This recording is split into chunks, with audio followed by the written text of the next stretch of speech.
We'll guide you through how to watch YouTube while using other apps. If you find this useful, then consider subscribing and liking the video. Here we are on YouTube, and so you want to be able to go and watch videos while using other apps. Make sure you watch this full guide and don't skip ahead, otherwise you may miss an important part of this guide. Head to the bottom right and find the option for you, and you need to go and click there.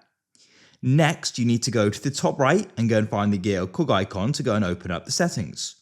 Scroll down to video and audio preferences, and you want to go and find the option for playback and tap there. What you want to do is go down and find the option picture in picture. It says if you exit YouTube, videos continue to in a mini player on top of other apps. So make sure that's switched on. Close this. Next, come out of YouTube and open up your settings. Scroll down to general.